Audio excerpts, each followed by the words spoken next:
Hello, fellow fans. I'm Mark, and united with me is my co-host. I'm fantastic for him. It's Brian. What up, Brian? We're like T minus 2 days away from our first Fantastic Four trailer for the Super Bowl. Or no, like 9 days away. Do you think it's going to be a tease or an actual trailer? I think it'll be a 30-second spot on television with a full 90-second teaser trailer online. Will it be enough for me to watch the Super Bowl? We'll get to that later. Welcome, everyone, to UWF on the Chip and Company Podcast Network. On the last episode, Brian and I united to discuss and have fun doing so with some blind rankings. We came up with some of our own, and we also had our Discord members challenge us. That was a great time. Check it out. On this episode, we unite on the Great White Way to discuss Broadway musicals and more with a special guest host. Places, everyone, as UWF starts now. All right, let's do this one last time. Truth is, I am Iron Man. Football is life. I solemnly swear that I am up to no good. X never, ever marks the spot. Is Star Wars the one with the little wizard boy? This is the way. Avengers! Assemble. Ah, chills. Literal chills. Hello, fans. Hello, Brian. Thank you all for uniting with us as we talk about all things fandom. Please give us a rate or review wherever you listen so we can out with more fans out there on the Chip and Company Podcast Network. Followed shortly after, a couple weeks later, on the UWF channel. Follow us on Facebook, Instagram, Next, Twitter, and, of course, join us on Discord to get those Discord benefits and to have more fun with us. Brian, I know you've upped your musical game as far as movies and stage musicals. I'm excited for this. For longtime listeners, we did not a part one. We did a Broadway episode a long time ago. God, what, three years ago? 2? How long have we been doing this? We've been doing this for almost 5 now, which is crazy to think about. I know. So very early on in the deep archives, like think Indiana Jones in that warehouse archives, you can find the original one. So we're bringing up the Broadway back for this. But first, in Mark and Brian's world news, the Super Bowl is coming up. September 30th, 2020 was the Instagram post for that episode. Whoa. Super Bowl. Times are a-changing. Yes, the Super Bowl is coming up. The weekend of this release is, of course, the Pro Bowl. Brian, are you watching the Pro Bowl? Do I ever? No, I'm not. I haven't watched the Pro Bowl in easily 20 years. I think I don't actually remember the last time I watched it. I never made it out to Wide World of Sports for the skills competition, though the skills competition has gotten better. Yeah. I mean, you actually got me excited for, I think it was the NHL All-Star game. The NBA is probably my least favorite All-Star game. I do enjoy the MLS one. I'm always watching the baseball All-Star game, but the NFL Pro Bowl, it's probably second to last. The MLS has found a special sauce when it comes to their All-Stars versus the Liga MX's All-Stars. It's a good format. Yeah. Yep. So, but of course, we have the Super Bowl. I'm not going to pick who's going to win because I've just been god-awful this playoff go-around.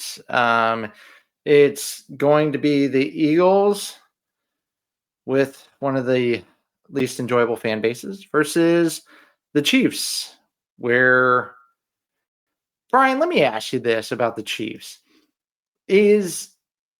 Are they not likable, or is it just the happenstances with the penalties and just like what exactly do you think makes them not as likable? Oh, they're just not likable because like one thing didn't go their way yesterday and they started booing. Like they have it made and they have a genius coach and they have a quarterback who can just, now he only does what he needs to. Like he used to be really fun to watch 5 years ago, but now it's just dink and dunk. And I mean, it wins, which, I mean, that's all that you can ask them to do, right? Like, I think at this point, like the Chiefs are just inevitable. They're Thanos. Do you think they're going to three-peat? I do. I mean, the Bills didn't run the ball enough in the AFC Championship, which doesn't make any sense. And when you're going to go up against the rushing offense that is the Eagles, like, could Saquon do something? Sure, but Spagnuolo has 2 weeks to get ready. At this point, again, I just think the Chiefs are inevitable. Travis Kelce retires, proposes to Taylor Swift within the month, and life is just going to continue going the Kelce way. I was kind of thinking that as well. If they three-peat, he would, I thought, I said on this show last year, I thought he was done after last year, but the temptation of a three-peat was too heavy. Yeah. I did have one listener of the show brought up, were the Patriots this annoying? I said, yes, they were this annoying. And it comes back to me a lot of times, the fan bases make it annoying. Kansas City Chiefs fans, I'm sorry. You have become the new Patriot fans. You have started, you're not there yet with Yankee fans or Alabama fans, but you're starting to get there, and you're just you're not the most annoying fan base to me in the NFL, but top 3 maybe. The weird thing about the Patriots dynasty is they actually went 10 years in the middle there where they never won a Super Bowl. They didn't win a Super Bowl between 2004 and 2014. They obviously had the almost undefeated year in 2007. Oof. They were good in all those years, but they went a full decade without winning. Like the Chiefs, like Patrick Mahomes has played 7 seasons. He's gone to 7 AFC championships and 5 Super Bowls and won 3, probably 4, possibly 4. Yeah. I did enjoy one thing. It was a meme that posted, yeah, sure, the Patriots were annoying and won a lot of games, but at least they weren't suspicious with their wins. I'm going, Deflategate, Spygate. What selective memory you have there. Yeah, that's rose-colored glasses. But I mean, the one thing that has to drive Chiefs fans crazy is the first year of Mahomes where they lost to Tom Brady and the Patriots, and then Tom Brady and the Bucs beat Mahomes. Like, no matter how good he is, Tom Brady still has those 2 over him, and I think that's just going to eat him alive. Are you going to be watching the Super Bowl, Brian? It's the Super Bowl. Of course I'm going to watch it. I'm not going to enjoy it, but I'm going to watch it. Are you mainly watching it for the commercials, or are you watching it? I'm not that person. I'm a massive football fan, and I will either see history of the first three-peat or joy in the Chiefs losing. Like, either way, I guess I lose ultimately, but I win for those 2 reasons. That's okay. Well, that's what we got going on. In the meantime, I'm excited for spring training and baseball to be getting closer. But Brian, you found a win in the movie theaters. You recently saw a movie that you thoroughly enjoyed. I didn't go to the movie theater to watch it, though. I waited for it to come to Peacock. Was it in Peacock? Okay. Yeah. The Wild Robot. You've talked about how you don't quite understand the emotions that come out of it, though you appreciate the movie. I thought it was really good. Like, I thought it was really well done. I didn't realize the extent of how good the voice cast was. I really just thought it was Lupita Nyong'o and Pedro Pascal. I didn't know everybody else, including Matthew Berry and those that came along with it. I thought that movie was really well done. I really enjoyed it. I think I need to revisit it. My kids loved it too. Absolutely loved it. Did they? Anyone cry? That's what I keep hearing. Everyone cries, and I didn't cry. I felt bad. No, nobody in my house cried. Okay. Yeah. I plan on checking it out again. I thought it was good, well made, very pretty film. The score is beautiful.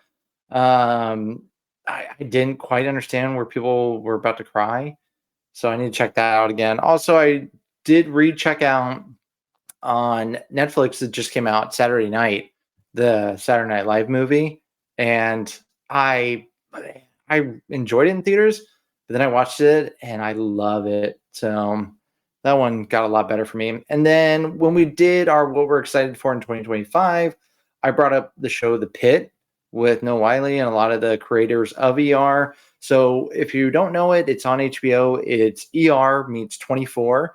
So each episode is an hour of their shift, and I'm hooked on it. It's great television. So check it out if you have HBO. It's called The Pit. If you're looking for a new medical drama. In case you're curious, it is not a 24 episode run though. It is only a 15 episode run. So I guess they all have to sleep at some point. It's true. I mean, I did laugh for back in my day when 24 was on. Everybody kept making jokes about Good morning. how I'm Wilfred Brimley, and I'd like to talk to you for a few minutes about diabetes. so everyone would make jokes about Kiefer Sutherland and how he never peed on the show. So Noah Wiley, I don't know if it was a jab at that, but one episode said, "Man, I pee really bad," and he didn't get to go, and then he finally got to pee. Spoiler alert. I guarantee that's what that was in there for. I hope that was. So yeah, The Pit. Brian, have you watched anything recently, shows wise? You got anything going on? I'm obsessed with pop culture Jeopardy. I love it. Ooh.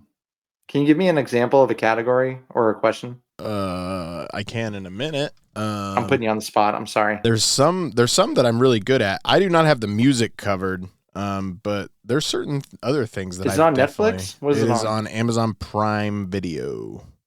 Oh, okay. I can give you.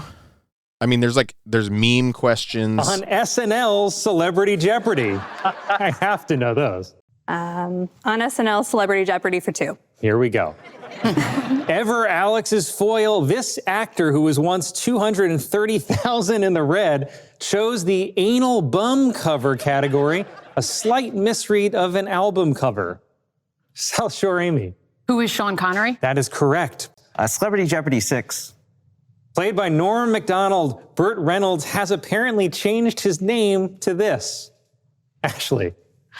Who is Turd Ferguson? That's right. And in this moment, Lorne is so proud.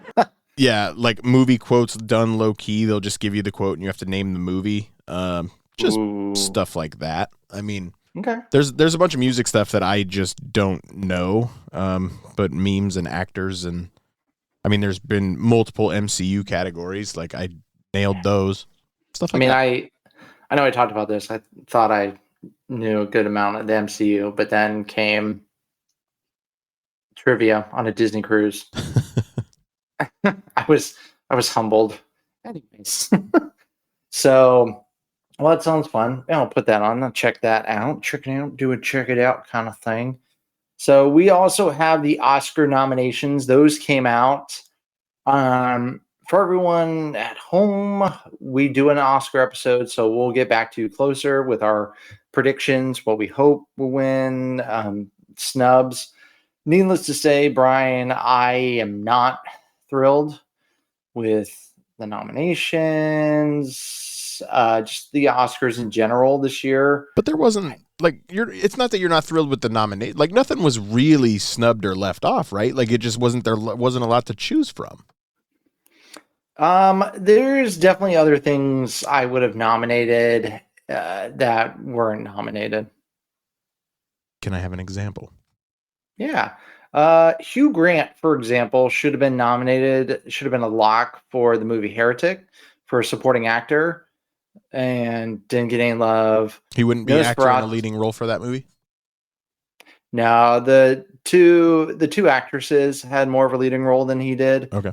Which just the Academy, I mean, apparently it doesn't matter. This goes back to when Denzel was nominated for Best Actor over Ethan Hawke for Training Day when he was in there less time and Ethan Hawke was put in supporting actor. So you never know, and it's happening this year as well with the category. So who knows? But yeah, just Amelia Perez.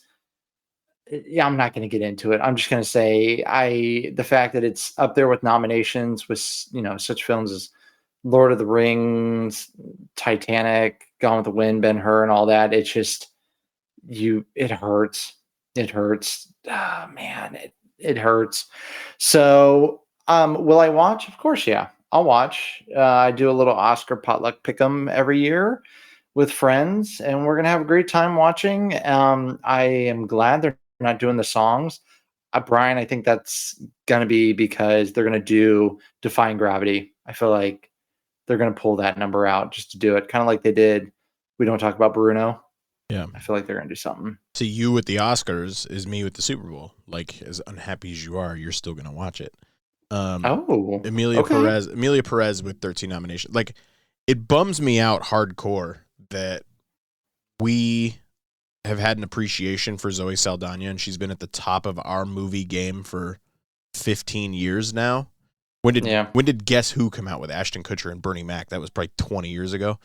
Like, we've known Zoe Saldana for a long time. She's the billion-dollar movie queen, Avatar, Avengers, and now, like, this is the role she's going to get recognized for. Like, I don't want to root against her, but I really want to root against her. What I'll say is she a talented actress? Oh my God, yeah. She, it's of course escaping me. She's on a show on Paramount Plus right now. She is amazing on that show, and I hope she gets an award for that performance. But just no, none of the performances. The show is called Lioness. It's so good. Emilia Perez, I got 20 minutes in, and I've seen one other musical number from the film, and I despise it with all of my being. It's not a film for me. It's 27% on Rotten Tomatoes, like from fan score. Like, again, that's taken on a life of its own, so you can't take that 27% at face value. But ultimately, it's probably going to win Best Picture with the steam that it has and the controversy that it builds. It's probably one of the worst Best Picture winners ever if it wins. And there are some bad ones. Yeah, there definitely are. Crash, Looking at You. Anyways, so I fear it's going to be right. And for everyone listening at home, Bryan and I have done episodes on bad movies that we defend. So we don't go strictly by ratings. We've defended bad movies. We've kept several movies out of our bad movie jail. We have our guilty pleasures. Just Emilia Perez from start to finish is just poorly made. So... And it gets hate from it gets hate from both sides because it's just a movie that was created to make controversy. Very, very, very true. But like I said, we're going to do an Oscar episode. We're going to get you with those predictions. Unlike football and sports, I'm actually pretty good at Oscar predictions, so we'll get those going to you when it gets closer. But first, and before we get our guest out here, we're going to take a word from our sponsor.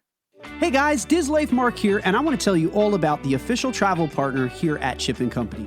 Let our good friend Sarah at Destination to Travel help you plan your next Disney vacation. Sarah specializes in planning dream vacations for your family. She's an authorized Disney vacation planner, and she can help with every step of your magical vacation. The best thing is that her services are 100% free. Want to travel beyond Disney? Sarah has you covered there too. Want to find out more? Fill out a trip request form over at the website at Chip & Co. or email her directly at sarahsolberg@d2travel.com. Start planning that dream vacation today. Email her at sarahsolberg@d2travel.com.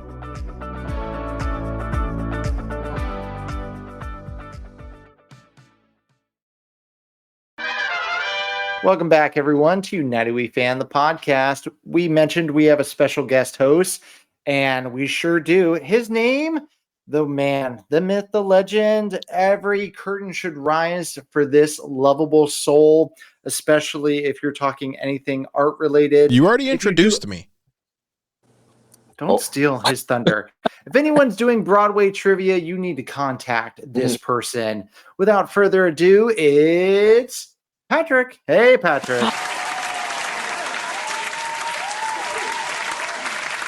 Hey everyone, how's it going? I know you can't hear our live studio audience, but they're cheering for you right now. Patrick, many, many moons ago, good Lord, how many shows have come and gone on Broadway since then?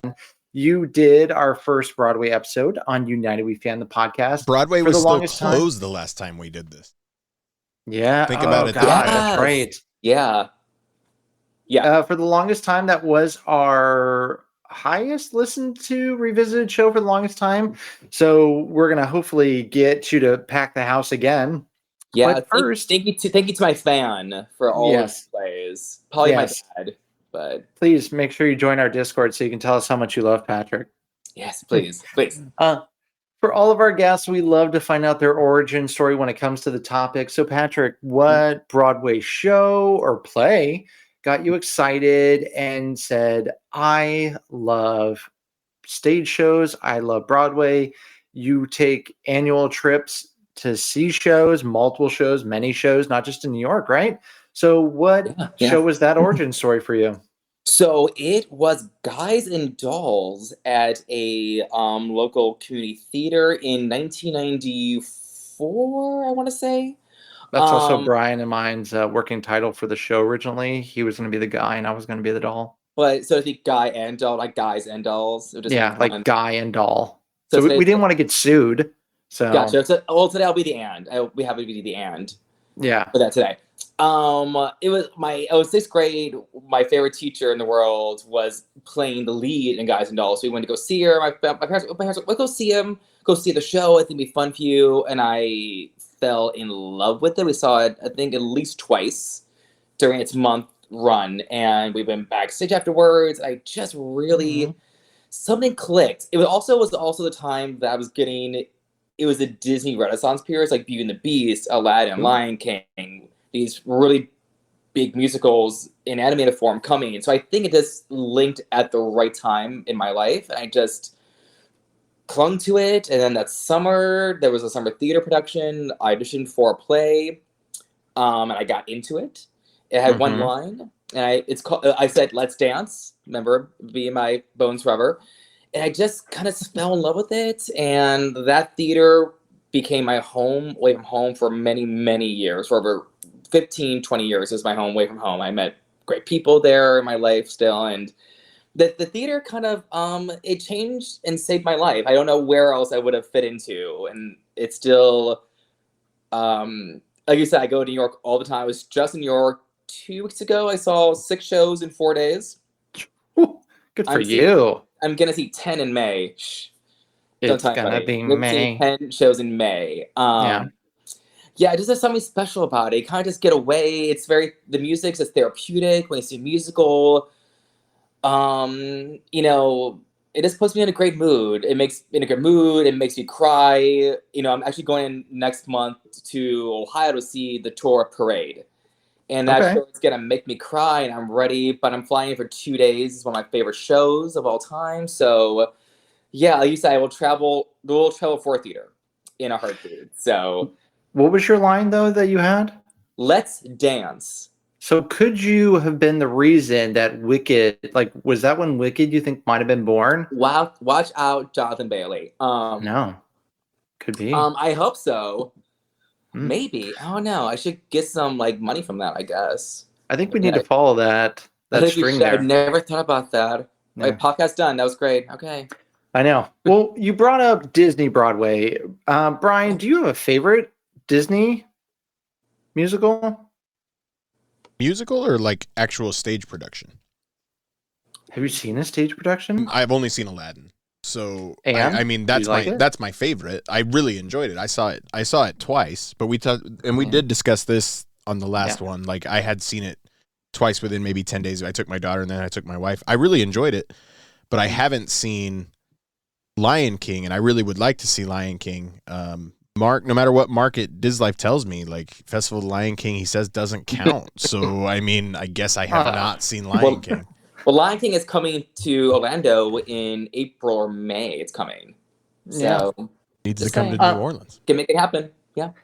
Patrick, are you excited for Hercules, Disney's newest musical? I am excited. I saw it in New Jersey, the very first production outside New York, New York adjacent, and it was good. It needed work. But I heard the production in Germany, which is going to be the one going to London, it has made vast improvements on it. So when I saw the German production, I think it's making it's going towards the right place it needs to go to. So I'm excited for it. When you say it needed work, was it choreography or was it just simple? Once you go to Broadway, you're going to get better talent, therefore it's going to ultimately make it better. Good question. So the talent they had in New Jersey was fantastic. Great casting. I'm trying to think Hades. I know Roger Bart played Hades at some point. He was Oh, wow. He played it in a previous production. I understand how that turns itself on its head. I know who Roger Bart is. Yes, B, I've seen him. 5 years ago. You had no idea. Nope. Yeah, so I think the talent was there. The book needed a little work. Some of the scenery needed a little work. So I think it's going in the right direction. Some of the new music wasn't great, and they did some arrangements of the old music that I didn't love particularly, but it was enjoyable. I had a good time watching it, but I think it needed work, and I think they're putting the work into it. So maybe it will come in a year or so. Who knows? So I heard the cast recording for Germany's production of Hunchback. Do you think that will ever find its way to the West? I don't think so. It was in New Jersey, and I don't think, like 10 years ago, it was in the same theater I saw Hercules. I think if there wasn't enough passion to get it from that production to Broadway right away, it's a harder battle to get it to Broadway and stuff. And there's so many regional theaters doing Hunchback. Clips I've seen have had Hunchback where Quasimodo is an actor who's a deaf actor and someone sings for him. Yeah. And that's a really great twist to it. So yeah, I would like to see it go to Broadway, but I don't think it's going to be anytime soon, unfortunately. Yeah. That's the Disney production of Hunchback? Yes. Okay. And they actually did a concert version of the show about a year ago, actually, in Orlando, actually. And it's a combination of like the book and the movie. Oh. Together. So the ending is the original ending from the book, which is a much darker ending. The only two things Disney Broadway has announced that's coming is Hercules and The Greatest Showman, correct? Yes. Those are the only two from Disney. Correct. Yeah, okay. I think Greatest Showman's going to be maybe the 26th through 27th season, I feel like. I haven't heard anything. Oh, I thought it was sooner than that. Okay. It could be. I feel like it might be, but they haven't said anything official. But that one, Showman will be definitely fast-tracked over Hercules. It seems like whatever movies they had written for a sequel movie, or whatever songs they'd written for a sequel movie, are just going to make its way into the Broadway show. And that's what I think so. And the sequel movie's just off the table. Yeah, which but is fine. I don't think it'll be Hugh Jackman. I think it's going to be someone else. I don't think Hugh's going to do it. I was excited when they announced it, but Moulin Rouge, I think, is a beautiful production on stage, but the song choices felt gimmicky to me, and I just hope they don't do any kind of similar production gimmick style for Greatest Showman. Voulez-vous coucher avec ce soir? Ooh. Look at that. He knows French. Look at that. I know Lil' Kim when I hear a reference.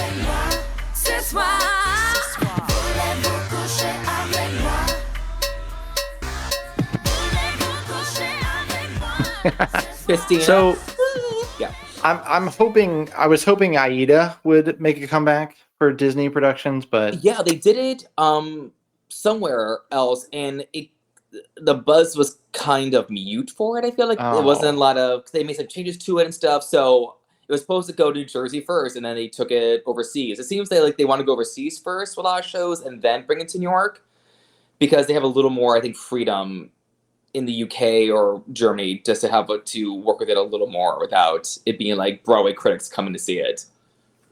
So we talked about Disney. Currently at Epcot, they have the Festival of the Arts, or for anyone who likes to laugh, arts.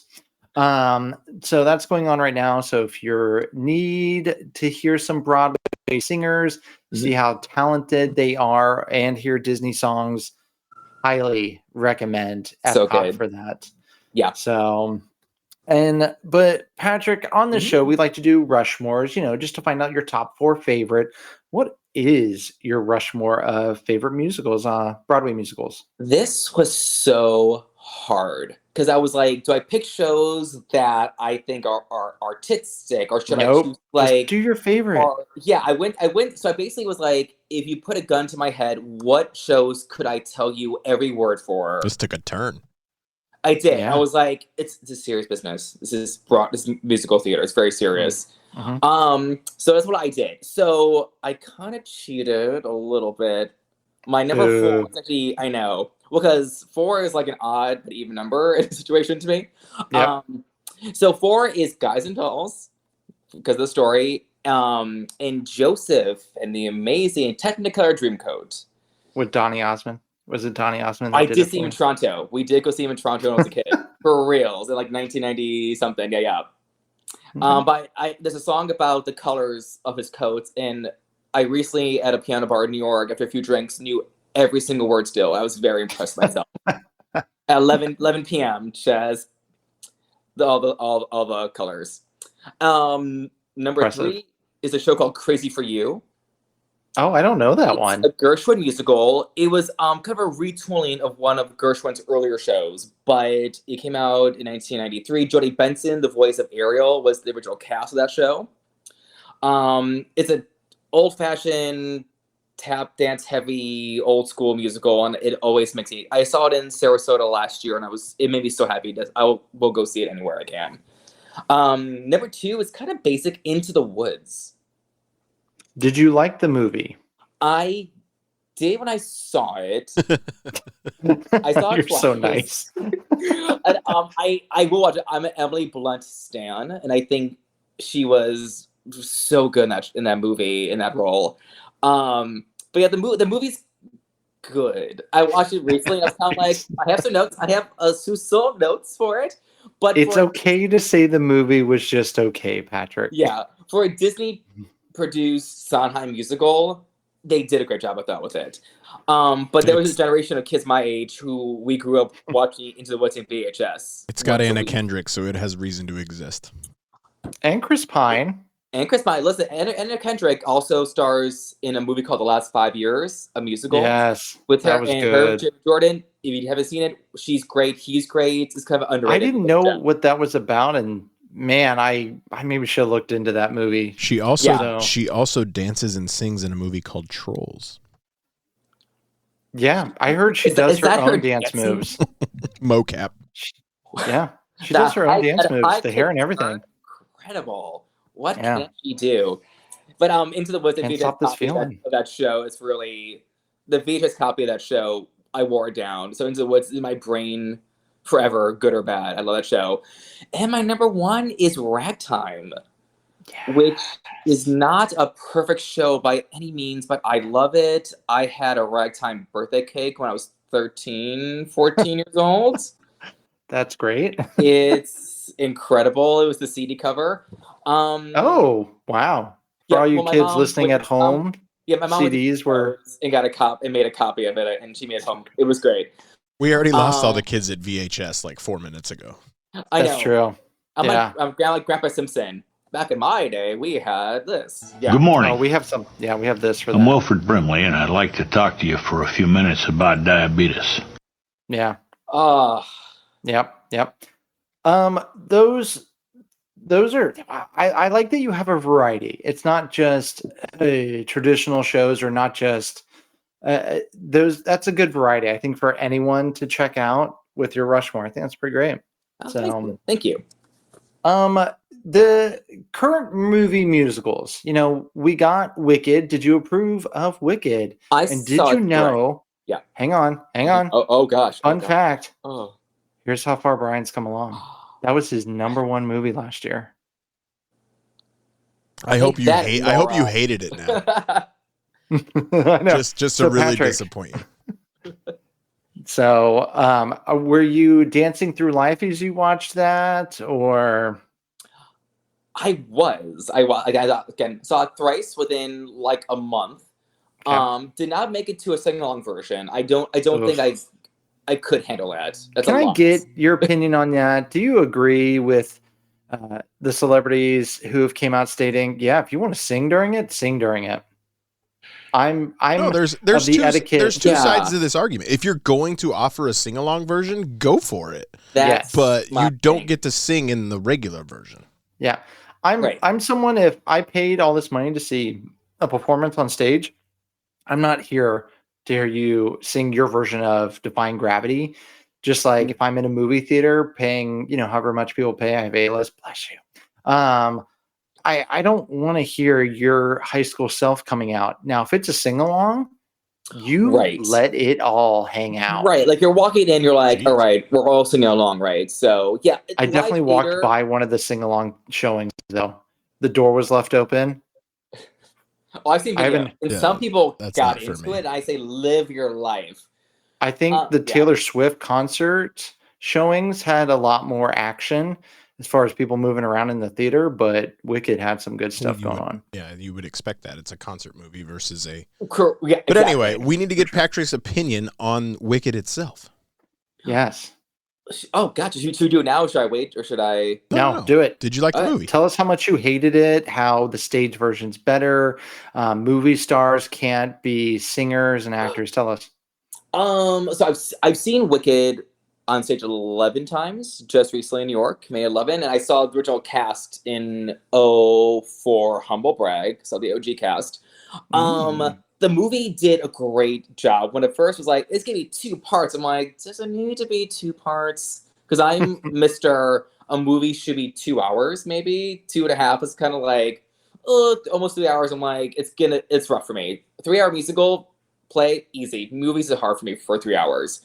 But the way they ended that movie, I couldn't recover. If it was gonna go to like Act 2 right away of Wicked, I was gonna need like an hour to recover from Defying Gravity. That's why they said they did it in 2 parts. Like they ultimately decided to add all this other stuff to make it 2 movies because they felt they couldn't, and they had to end the movie at that point, right? I did think about that too, because I'm like, we see the musical, you have like a 15-20 minute break to recover from her flying and belting and all that stuff. And in the movie world, like an intermission is a year. Yeah, like, that's pretty normal.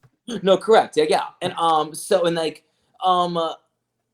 80, looking back, because I've watched it a few more times on iTunes with or without commentary because I'm a cool kid. It's I wonder why you two are friends. It just doesn't make any sense to me. I know. The Ariana Grande and Cynthia Erivo commentary in Wicked, chef's kiss. It's so fun to listen to them talk. So I think the movie is still a little too long looking at it. There's a certain section of Wicked the movie where there's 2 special cameo appearances. Maybe I shouldn't say because people could not have No, seen you're that. good. The cat's out of the bag. Like, okay, if you really don't want to be spoiled, like, don't listen. But I want to hear this. Yeah, skip 15 seconds. This is how far I've come. Even like 10 years ago, I would have caught those 2 cameos for the record. Correct. Like, and we all knew they're going to be some. It's Idina Menzel and Kristen Chenoweth. We all knew they're going to be somewhere, and they appeared like, oh, cool, they're in the movies. It's fan servicing. They went away, and then they came back, and I'm like, oh, we're going to do more. Cool. In a song that I don't think we needed necessarily in the movie. I'm happy they were there. It's fan service, but I think the cameos went on just a little too long for me to make it special. I'm laughing whenever I hear that because Do you like hear not that laughing because I feel like I don't hear that a lot. I feel like not I'm laughing at that. like not laughing at you, just I didn't feel the movie was too long, and I'm one of the first people to call out bad fan service cameos or lines. Like I still eye roll several parts of Avengers Endgame, but I didn't have any issues. I think it only dragged a little bit with the animal storyline, which I get why they had in it, but it did slow momentum at time and see, with the professor. And to me, that song's a skipple song for me on the album. Like something bad, having an Oz. Oh, can I sing it? No trademark. Sorry, don't copyright. Sorry, I didn't sing it all. That's why we called it Guy and Doll, Patrick. Guy and Doll. But the movie actually, I think, Don't made mind that me song just work. inserting the song into the podcast. Only rumors, but still enough to give pause to anyone with pause. Something bad is happening in us. So that song, I actually think was better staged and filmed better than it was on stage. Yeah. So here's the thing. I think it's a little too long. I don't know what they would cut though. They cut a lot that's on the deleted scene. So again, I'm not an editor or director. I can't tell you where to make little cuts and stuff. I just want to say, like, and we can move on from Wicked after this, but I do want to say, when you talk about the deleted scenes, I feel like the scene between Elphaba and Bach should have been in the film. Yes. When he calls her out for that scene, that's one of the best deleted scenes I've ever seen in a movie that, like, truly. Why did you cut this? Because that scene is really, really good. And there's apparently a scene, they show a small clip of, in the beginning, when they're like, it's a true you were her friend, like, Glenda has a little flashback. It's like a scene with Glenda and Elphaba putting her hat on. That's not in any of the movies, apparently. Well, it's going to be in. Oh, it's not in part 2. I just assumed that's it was the in rumor part 2. because Cynthia Erivo said it's a whole like 2-minute montage of like Elphaba and Glenda and Fiyero and Bogan and Nessa all hanging out together to show the passage of time and how close they got together and stuff. But it's not. She said it's not going to be in any of the films, apparently. But she wants it released because it kind of ties in. So it's kind of weird that we have like a scene from a deleted scene in the beginning of a movie that we're not going to see later on that could propel the story a little more. So yeah, so I thought it was going to be. I thought it was going to be the through line to connect the two movies. That's interesting. I mean, who knows? Cynthia could be maybe she hasn't seen the cut yet, the last one, but she says she thinks it was filmed with the first movie, not the second part, the way they filmed it. So before we move on from Wicked, it got a whole lot of Oscar nominations. It did, yeah. Would it get votes from you? Would it get a Best Picture vote from you? Would it get acting votes from you? For Best Picture, no. Sorry. No, it's a great film. I think it's hard because we have a part 2 coming. Yeah. So it's like we're nominating Cynthia and Ariana, who are fantastic in the film, but their characters have a bigger arc in part 2 to me. Yeah. So I'm curious to see how we're going to do with part 2. Okay. And the fact that Ariana's in supporting, I get why they put her in supporting. She's fantastic, but because this Best Actress Oscar category was crazy stacked this year. Cynthia Erivo did get a Best Actress nomination, correct? She did, yes. Yes. But I think she was very much on the bubble up until like the voting week. She was like on the bubble, I feel like. Because people were like, there's a part 2 coming, and like there's other actresses who could be here and stuff. So yeah, I think. Yeah, okay, please go ahead. I was gonna say, I think she's got a good chance, just as long as the Oscars don't make a poster that impacts her visual on the poster. I think she'll be fine. She's so passionate. She can't. You can't. I can't. You could say she's holding space for it. She's holding space. I'm kind of holding space for it to be more to win the Oscar. That's my hot take. But before we continue, please take a moment to listen to our sponsors. Are you looking for a weekly dose of Disney magic and pop culture passion? Well, then tune in to the Chip and Company Podcast Network, where we have a show for everyone.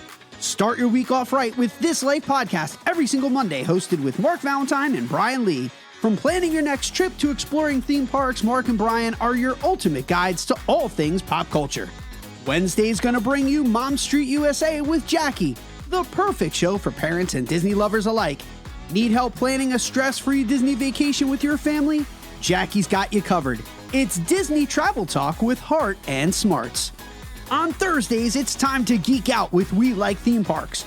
Join Bondo, Tinker J, and Miriam for hilarious hot takes on your favorite parks, attractions, and snacks. Whether you're a Disney diehard or a casual fan, this trio is going to keep you laughing all the way to your next visit. And don't miss out on Fridays with United We Fan. Mark Adams and Bryan Lee celebrate fandoms of every kind. From superheroes to sitcom, Star Wars to Stranger Things, whatever you're into, they've got it covered. That's 4 amazing podcasts every single week on the Chip and Company Podcast Network, your destination for all things Disney, fandom, and fun. So subscribe now and never miss a moment of the magic. The magic is just the play button away. And now back to your regularly scheduled program. So, Patrick, real quick, we don't have to deep dive into it. I just want to get your quick review. We're talking about musicals. Emilia Perez, do you like the soundtrack? Do you like the movie? Yeah. You can be as quick as you want on it. I'm shaking my head. No, I watched it recently. I went to it with a lot of hype because it won the Golden Globe and it won, it's getting nominated and all that stuff. And I watched it and I was just kind of bored. I don't know. I wasn't digging it. I get what they were trying to do and I appreciate the artistic merit of it, but I wasn't vibing with it. I wasn't vibing. The soundtrack and the movie as a whole, neither one worked for you? Did you finish it? Oh. I did. All right, good for you. I did. Wow, there was a pause in there. well, I skipped through some parts. Yay! Hey. I did watch it in like the faster version, on Netflix, on the iPad. You can go a little faster. I watched it a little faster. Zoe Saldana is great in that she's the best part of the movie for me. Again, crazy that she's in supporting actress, not best actress for that movie, because it's her story, oddly enough. And she has the most screen time, but again, she's probably gonna win, and I love her, so give her an Oscar. That's fine. I literally got done just saying how the Oscars make up their own rules as far as who's supporting and who's lead. Yeah, and I know like the studios also push for that, and that then the Academy can pick. It's kind of like when they did Judas and the Last Messiah, like they both kind of supporting actor. Oh yeah, that was a big one. Campaign for lead, and then we're all like, well, they're both co-leads. So I guess we're just gonna divide. Right. Yep. Either way. Yeah. So Patrick, you'll also be proud of Bryan. Bryan, 5-ish years ago, what were the musicals you had seen on stage up until then? So are we talking only musicals, I guess? Because I have also seen Harry Potter and the Cursed Child since the last time that we... Oh, it's so good. I've been to Broadway. What was the question? I think I had only seen the Book of Mormon. Well, you saw the one-parter, right? No, it was... Yeah, it wasn't 2 parts. It was Yeah. I have seen the 2-part. Sorry. Punch myself in the face. I'm sorry. Yeah, I've seen... Since then... I've seen Hamilton, Back to the Future, the musical. Do we know what's going in the Winter Garden Theater? Yes, it's the new George Clooney play, Good Luck and Good Night, the play version of his movie. So that's going there. I'm actually a rare person. Is he going to be in it? He's going to be in it, yeah. He's going to be in it. I'm a rare person who likes that movie a lot. So gotta go see it. Is he playing the lead? I believe so. Yeah, he's George friggin' Clooney. You better be playing the lead. Well, in the movie, he directed the movie. He played like a supporting character. He didn't play the lead, so that's why I'm like, oh, okay. I'm curious. I think he must be. I'm guessing. Yeah, if he's gonna do it, yeah. You got to get that money. Yeah. So I saw Hamilton. I saw Back to the Future, and I saw & Juliet like a week and a half ago. I love & Juliet. I've seen it 3 times on Broadway, and I'm going to see it in March in Cleveland on the tour because I love it so much, and I want to see it again. Bryan. So if you like Max Martin that much, Backstreet Boys or NSYNC? Oh dear. It's a valid question. As a child TRL. You're choosing between us right now, Patrick. Total Request Live, child that I am. Shout out Carson Daly. Oh. And Fred Durst. Oh God. Hear him argue over who she gave. Okay, I'll stop. Aguilera better switch me chairs so I can sit next to Carson Daly and Fred Durst and hear him argue over who she gave to first. Little put me on blast on MTV. Yeah, he's cute, but I think he's married to Kim. I've always said if I want to dance it out in sync, if I want a nice power ballad, love ballad, Backstreet Boys. So I kind of like cheat a little bit. I'm like, that's cute, but we need you to pick who's your favorite. Gosh. Like, I loved how you tried to dance out of that, but... Probably NSYNC. Woohoo! I know. My Are man. you Backstreet Boys, Mark? Is that why? Are you... All right. Yeah, we did a whole competition. Of being lonely right now. We did a total competition, and he stacked the ballot box. I did not. With like the biggest Backstreet... With the right answer is Backstreet Boys. With the biggest Backstreet Boys historian in the world. And Sarah, she was a judge. Oh, yeah. Anyway. So, Bryan, you saw some big ones. Back to the Future sadly closed, but it had a good run. And then Hamilton just joined the $1 billion club for earnings. It did, yeah. So, and then & Juliet, you got Joey Fatone in it now. Bryan, do you wish you could have seen him in it? I'm an NSYNC guy, of course. Yeah. That's true. Shout out to Piano Rob and his buddy Joey Fatone. I know. Do we ever think we're going to get a NSYNC reunion? Only if there's like an AI JT on stage. It's going to really ruin the tour. Yeah. So, Bryan did Wicked and then seeing all those shows.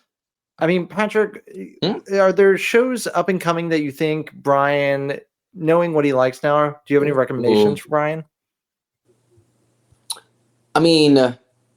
touring even? I'm trying to think. I know play-wise, Stranger Things. If you're a Stranger Things fan, it's the play coming out of Broadway this year. It's like a prequel. I always recommend everyone go see The Play That Goes Wrong. I loved every so bit funny. of that. It'll put you in such the best mood. Yeah. Trying to think. I'm going to see in May. I would love to go see Stranger Things. Yeah. I know there's a tour version of it. It's coming to Orlando, to the Dr. Phillips. So Did you see Insidious? I hear it's wild. Oh, I'm thinking of Insidious. Did you see that, Patrick? Is that the movie Insidious? No, there's a stage play. Yeah, it's coming here in March. Apparently, it's creepy. Is it based on the movie? Yes. Insidious? Yeah. No. Ali, enough. Not my wheelhouse. Not my jam. Wow. So, well, I may go see it if it sounds cool. I mean, it'd be kind of cool to go see. Actually, I think. We interrupt this program to bring you a special report.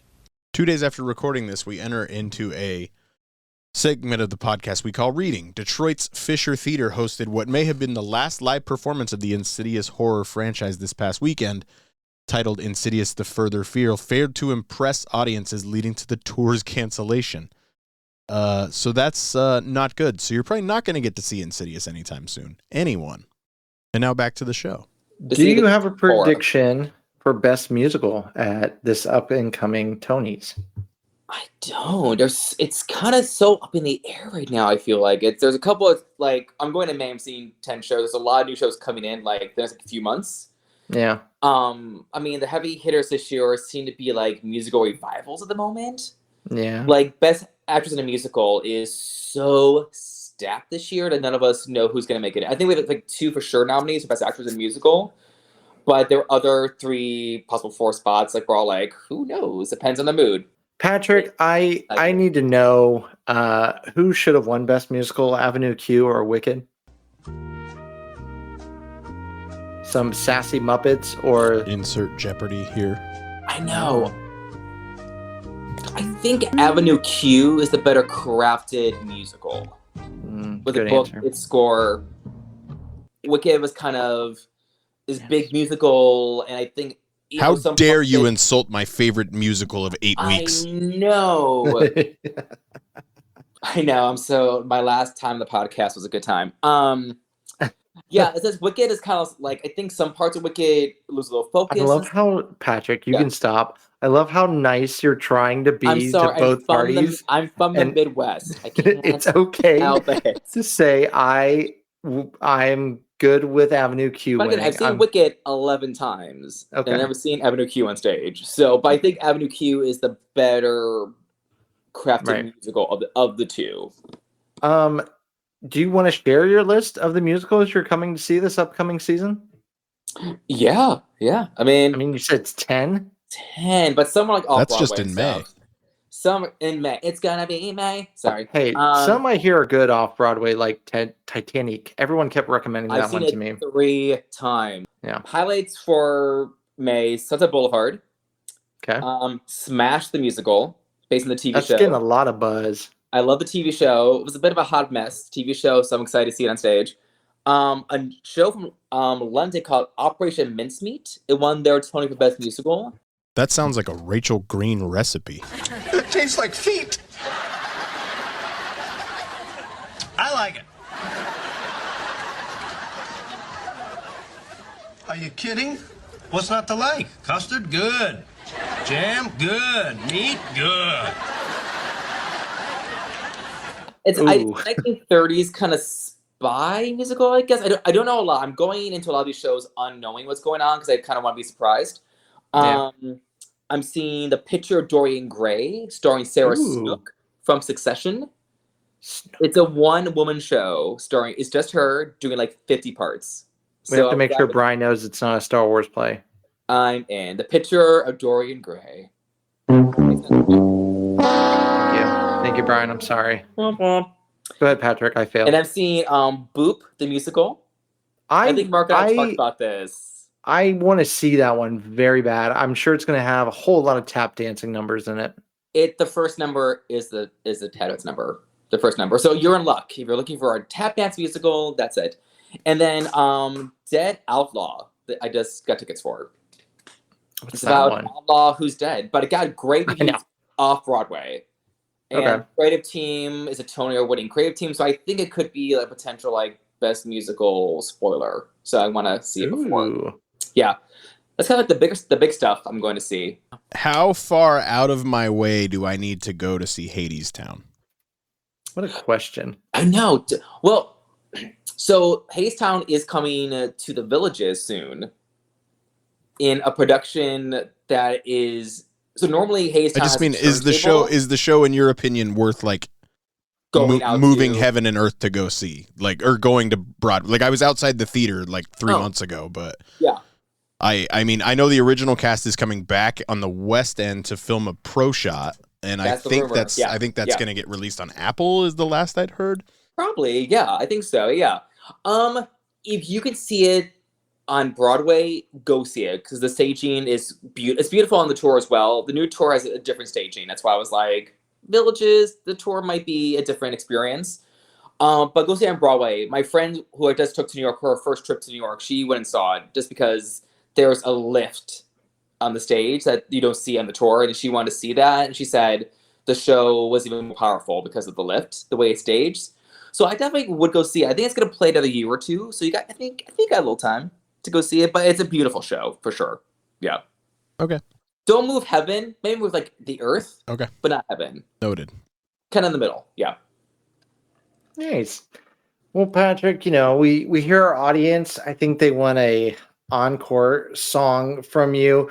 Do you have any shout outs as far as the upcoming season or currently playing shows that you think people definitely need to go see before the curtain closes on them?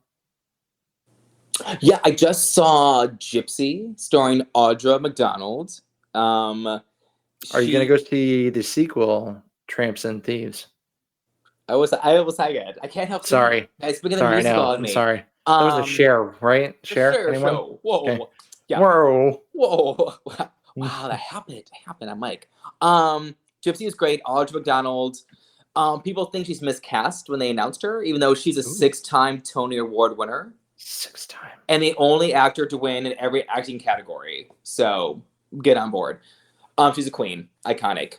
And she was great in the show. She's fantastic. It's a good production. It's a classic musical. So Gypsy is definitely one that's making $1 million a week. So it's doing very well. All right. Yeah. Yeah, I'm trying to think what else. Patrick, do you watch Marvel, the MCU shows? Here and there when I can. Yes. There's I think there's so many now. I do love Agatha All Along with all my heart. That was where I was headed. Yes. The very first time I ever heard the name Patty Lupone was Agatha All Along. What an introduction for you. Get off me with her random I also just learned about Sutton Foster and her torrid affair with Hugh Jackman. So I'm new to this entire world. What? I'm new to this entire world. But Patty Lupone, did you enjoy her in Agatha All Along? Sorry to interrupt your other, but that was another question that popped into my head. Her big episode, I think, is Emmy worthy. I think she did. That episode's great. It's incredible. I loved being a witch, and then she just. Well, it's so good, and she was so funny, and she's having a moment. I think there was, she's a little scandal. She speaks her mind a lot, and that gets her in a lot of trouble. So it was good. It's good to see her be introduced at this time in her career to a new audience, and considering she didn't know anything about Marvel, she didn't see any of the movies, and she kind of just got in there and made her way, and she did her magic. See, so that's the Venn diagram. Is Patty Lupone's over here, I'm over here. We have this very small intersection of Agatha all along. That's all we got. Yeah. I mean, she's having a little bit of a comeback right now. And I just saw her show on Broadway with Mia Farrow, and she was great. Just the two of them for an hour and a half, and it was great to see those ladies. But I'm happy you now know who Patty Lupone is. Sorry, I interrupted. Other shows you're hoping people go see before they close? No, I'm trying to think this season, but The Outsiders is really great. That's going on tour very soon, but the staging, I never read the book or seen the movie, but the musical was very well done. I don't know, this wasn't one of the questions Mark said I was going to be asked, so my brain's thinking now. We got to improv it. Sometimes that's the best on stage work you get, and that's why it's always great to do Random Rushmore for Bryan. The game where everything's made up and the points don't matter. So, Patrick, just as I did to you, I do this almost on a weekly basis to Bryan, where I ask him his favorite 4 of something just to get him thinking. I'm going to take it easy on you guys today by asking you, what are your favorite movie musicals of all time? Oh, thank God. It's a question you asked me before. Okay, good. I was going to be like, do you want to go first, Brian? Patrick, shh. It's a surprise question. Don't let the listeners know behind the curtain. I mean, I should be able to go first. Greatest Showman, Wicked, Grease. He loves Grease, Patrick. Not Grease 2, by the way. Oh, stand by it. And can I go Pitch Perfect? Yeah. Anna Kendrick. I'll allow it. I'm good with it. I mean, I am hashtag Team Grease 2 all the way over Grease 1. I know. Sorry, I know. Mine are Singing in the Rain. Yeah. Beauty and the Beast, the animated version. White Christmas. Yes. And Funny Girl, which I've seen probably at least 50 times since I was like 8 years old. So kind of basic, but I didn't know animated films were on the table, which means I'm not gonna change anything. And I may have asked somebody if that was okay. Had I considered animated films, my list would be very different. His name was Snark, and he said it was fine by. What is his name? Or you may refer to him as Doll. I don't understand that reference. Like Guy and Doll, the joke I've been making the whole episode, Brian. Oh. And you know what? I'm going to throw La La Land in there just because I can, and I do. Yeah. That's supposed to come to stage 2 at some point, the Post McDonald musical. Love that movie. I don't know Love if it. that would be one I would be interested in. I like the movie. Whatever, I like the Brian. movie, but on stage, I'm curious. It's very much a movie about musicals, not a musical about stage musical. So yeah, I'm curious to see how they. Like the would... movie's obsessed with Hollywood, right? Like I don't know. It's not obsessed It's a with very Broadway. LA movie. Yeah. So I'm curious to see how it would play like in New York or Chicago or something. Yeah. Well, Patrick, it was a delight to have you. Please take your bows. We're throwing roses at you as much as we can afford, which we're an independent podcast, so we can't actually throw anything at you. So I'm so sorry. We're probably just going to play audio of people clapping. Listen, we'll take it. We'll take it. So, but yes, Patrick, you might catch him enjoying the Broadway series at Epcot, which, my crush, Cara Lindsay, is going to be performing. So who knows? Maybe I need to go to that. You'll be there. Yeah. I'll be there. But Patrick, thank you. Any last shout outs you want to do for our listeners? Nope. I'm good. That's okay. We appreciate it. Does everyone hang in there? Stay positive. It's going to be. Yes. Yeah. Everyone, if you would like us to do an encore with Patrick, let us know. Join us on the Discord. We appreciate it. As always, we like our Discord privileges. That concludes this episode. Patrick and Brian, thank you. We thank you, fellow fans, for uniting with us. For those listeners who want to get in touch with the show, Brian, tell them how to do so. You can find us on Instagram at United We Fan Podcast or on Facebook at United We Fan. The podcast, shoot us a message. We'll get you a link over to our Discord community. Thank you again. Listen to us wherever you check out your podcast. Till we unite again, fans. Patrick, give us that line from your stage premiere. Let's dance. So no matter how shallow and self-absorbed you pretend to be... Excuse me. There is no pretense here. I happen to be genuinely self-absorbed and deeply shallow. Diz Life Podcast is brought to you by the Happiness is Addictive collection. Happiness is Addictive is passionate about spreading laughter and creating smiles worldwide. They love bringing their global community together through optimism, cheer, hopefulness, merriment, and celebrating life's magical moments. They know how important it is to celebrate life's adventures, and their apparel will give you everlasting, one-of-a-kind memories through pixie-dusted family photos, compliments from park guests, and magical moments with cast members. They pride themselves on high-quality, custom-made apparel at competitive prices with world-class service. Let them help you create a lifetime of memories, whether you're Disney bounding, kicking it poolside, participating in Run Disney marathons, having costumed adventures, or just living your best Disney life. You can find their Happiness is Addictive shop on Etsy, You can also find them on Instagram, Facebook, TikTok, Twitter, and Pinterest. They are proud to be featured in Indie Central Florida, the Thoughtful Gift Club, and now here on Diz Life Podcast. Their collection was founded by a 15-year former cast member who knows how to enhance your magical moments for a lifetime of memories with your family. Don't forget to use promo code DizLife15 to take an extra 15% off. What are you waiting for? Head over to Etsy and start getting happy today. Follow the link in our show notes and you'll find out for yourself that happiness is addictive.